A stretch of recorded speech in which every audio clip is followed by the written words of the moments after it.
നമസ്കാരം, ഫോർട്ട് കേരള ന്യൂസിലേക്ക് സ്വാഗതം. പ്രിയങ്കയെ ഉന്നം വെച്ച് നിർമ്മല സീതാരാമൻ തന്റെ കസേരയിൽ നിന്നും ചാടി എണീറ്റതും അടിച്ചിരുന്ന ഖാർഗെയാണ് കഴിഞ്ഞ ദിവസം പാർലമെന്റിൽ കണ്ടത്. ഇതുകൊണ്ട് സഭാ അധ്യക്ഷൻ ജഗ്ദീപ് ധൻഖർ ഇന്ത്യയുടെ ഉപരാഷ്ട്രപതിയും പൊട്ടിച്ചിരിക്കുന്നതും അതിൽ കാണാം.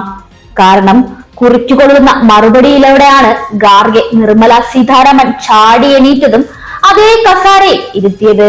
അല്ലെങ്കിൽ താൽക്കാലികമായ ഒരു സീറ്റാണ് സഭയ്ക്കുള്ളിൽ നിർമ്മലയ്ക്കുള്ളതെന്ന് നമുക്ക് ഓരോരുത്തർക്കും അറിയാവുന്ന ഒരു കാര്യമാണ്. ഇത്തവണ സീറ്റിലടക്കം അഴിച്ചുപണികൾ നടത്തിയപ്പോഴും നിർമ്മല സീതാരാമന് സ്ഥിരമായി ഒരു സീറ്റ് നൽകിയിരുന്നില്ല. എന്നാൽ നിതിൻ ഗഡ്കരിയെ മോദിയുടെ നിലയിൽ ഇരുത്തുകയും ചെയ്തിരുന്നു. എന്തായാലും അവിടെ തന്നെ ഇരുന്നോളൂ, ഒരക്ഷരം മിണ്ടേണ്ടതില്ല എന്ന് തന്നെയാണ് ഖാർഗെ നൽകിയ മറുപടിയിലൂടെ സംഭവിച്ച ഏറ്റവും പ്രധാനപ്പെട്ട കാര്യം. താൻ മുനിസിപ്പാലിറ്റി സ്കൂളിലാണ് പഠിച്ചത്, തനിക്ക് വായിക്കാൻ അറിയാമെന്നും, എന്നാൽ കേന്ദ്രമന്ത്രി നിർമ്മല സീതാരാമൻ പഠിച്ചതോ ജവഹർലാൽ നെഹ്റു സർവകലാശാലയിലാണെന്നാണ് അദ്ദേഹം പറഞ്ഞത്. അവരുടെ ഇംഗ്ലീഷ് വളരെ മികച്ചതാണെന്നതിൽ യാതൊരു സംശയവുമില്ല. ഹിന്ദിയോ അതും വളരെ മികച്ചതാണ്. എന്നാൽ അവരുടെ പ്രവൃത്തി നല്ലതല്ല എന്നാണ് ഖാർഗെ അതിലൂടെ പറയുന്നത്. ഭരണഘടനയും ദേശീയ പതാകയും അശോക ചക്രത്തെയും വെറുപ്പിക്കുന്നവരാണോ കോൺഗ്രസിനെ പഠിപ്പിക്കാൻ ശ്രമിക്കുന്നതെന്നാണ് ഖാർഗെ ചോദിച്ച ചോദ്യം. സഭയിൽ നിർമ്മല സീതാരാമനെ അടിച്ചിരുത്തുന്ന ഖാർഗെയുടെ ആ വീഡിയോ ദൃശ്യങ്ങൾ നമുക്കൊന്ന് കാണാം. इंदिरा गांधी जी पाकिस्तान के दो टुकड़े करके और बांग्लादेश को लिबरेट करके और 1 लाख पाकिस्तानी सैनिकों को बंदी कराकर इस देश को बचाया और इस देश की शान पूरे दुनिया में चले गई और सारे लोग और 1 लाख लोगों को बंदी करना बहुत मुश्किल काम है। लेकिन जो जिनको आयरन लेडी कहते हैं उसने ये बता दिया, अगर हमारे नजदीक अगर कोई आए तो उनकी खैर नहीं, ये उन्होंने बता दिया। और आज वो दिन है बांग्लादेश लिबरेशन, और वहां पर जो गड़बड़ी चल रही है कम से कम ये लोग आंख खोलकर वहां के माइनॉरिटी को बचाने की कोशिश तो करें। सर, मैं आपको और एक चीज बताना चाहता हूं और यहां से शुरू करता हूं ताकि अब कॉन्स्टिट्यूशन हम नहीं पढ़े अब उनको बताना पड़ता है कि हमको भी थोड़ा थोड़ा पढ़ना आता है। हम नहीं सर, हम तो म्यूनसिपालिटी स्कूल में पढ़े हैं, वो जवाहरलाल नेहरू यूनिवर्सिटी में पढ़े हैं। निश्चित है कि उनकी अंग्रेजी भी अच्छी हो सकती है, उनकी हिंदी भी अच्छी हो सकती है और सभी कुछ अच्छा हो सकता है, लेकिन उनके करतूत क्या है अच्छे नहीं। आप तोड़ मोड़ करके यहाँ लोगों को समझाने के लिए आए हो क्या संविधान के ऊपर चर्चा करने के लिए आए?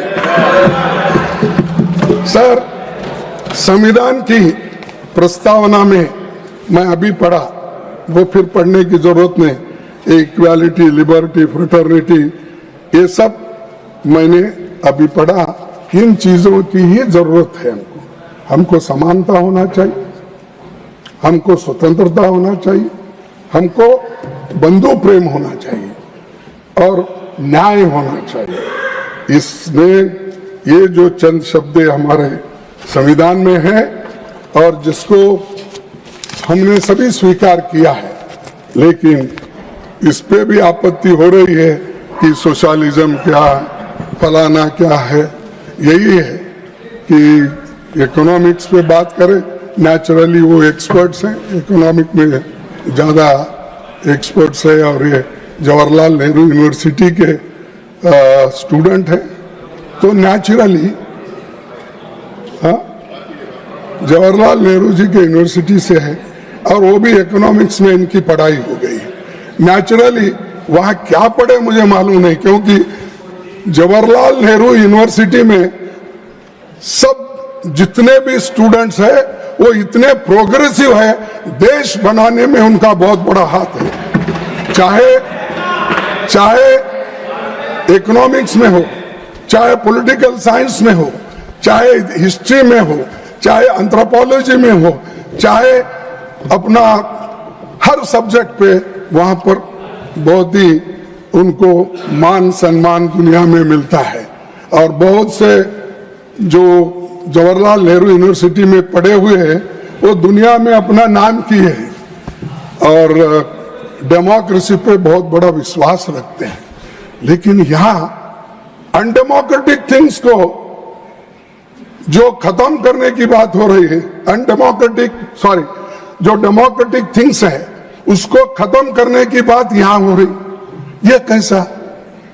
अरे जो आइडियोलॉजी को आप एक बार स्वीकार करते हो ये बार बार कैसा बदलता है?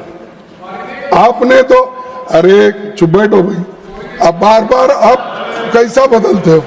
मैं एक ही पार्टी में हूं कम से कम 1969 से आज तक कोई पार्टी नहीं, एक ही सिंबल है मेरा, एक गाय बछड़ा, अब क्या है हाथ।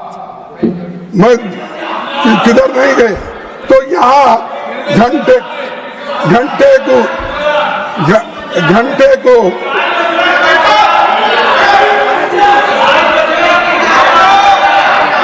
सर जरा इनको चुप रहने का भी बोलिए, क्योंकि मैं तो चुप बैठा था जब निर्मला सीतारामन जी बात कर रही थी। कुछ नहीं सर,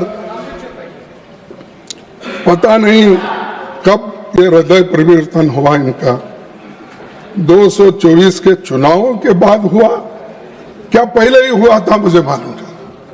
आज जो कॉन्स्टिट्यूशन की अब जरा बात कर रहे हैं, अब अभी हुआ, कब हुआ मुझे मालूम नहीं, लेकिन कम से कम उनका हृदय परिवर्तन करने का काम इस देश की जनता ने 2024 के इलेक्शन में दिखाया। എന്തായാലും നിർമ്മല സീതാരാമന് ഖാർഗെ കൊടുത്ത മറുപടി കണ്ട് കിളിപോയ അവസ്ഥയിലാണ് ഇപ്പോൾ കേന്ദ്രമന്ത്രി എന്നതാണ് വാസ്തവം. Political news Malayalam.